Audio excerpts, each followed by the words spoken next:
Well, so far this year, 206 people have died of a suspected overdose in Knox County alone. That's on track to beat the record number of deaths last year. 10 News reporter Cole Sullivan has Knox County's opioid report card. Cole? Brandon, that's a sobering statistic, but there are glimmers of hope. Compared to a year ago, the number of babies being born in Knox County dependent on opioids is down by a third. And state health statistics show ODs from prescription painkillers are down too. So how does that factor into our overall opioid report card? We're doing a great job in our state at decreasing prescribing, making it harder. That's a good thing, but it doesn't tell the whole story. Karen Pershing, the director of the Metro Drug Coalition, says there needs to be a multifaceted approach to the opioid crisis. If we continue to just chase the drug of the day, we're never going to see an impact. She says there are 4 categories in her East Tennessee opioid report card. First, awareness.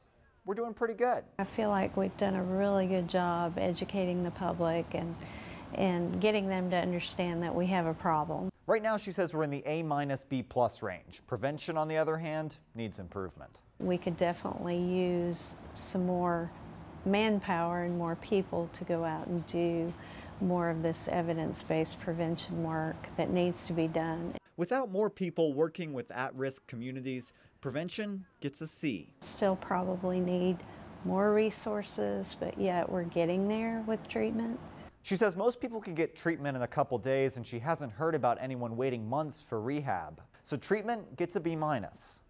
Recovery, I'd say, is probably our weakest area. It gets a D. She says there needs to be more research to treat people beyond rehab to keep them clean. But we know if we can get people to the 5-year mark, where they haven't used substances in 5 years, they're much less likely to relapse.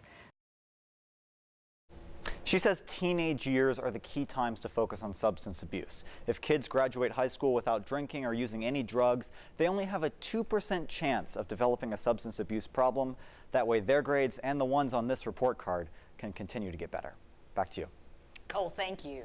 Now, if you or somebody that you know is struggling with addiction, we do have a list of resources online at WBIR.com. Just go to the menu at the top of the screen, click the Features tab, and then scroll down and choose OD Epidemic.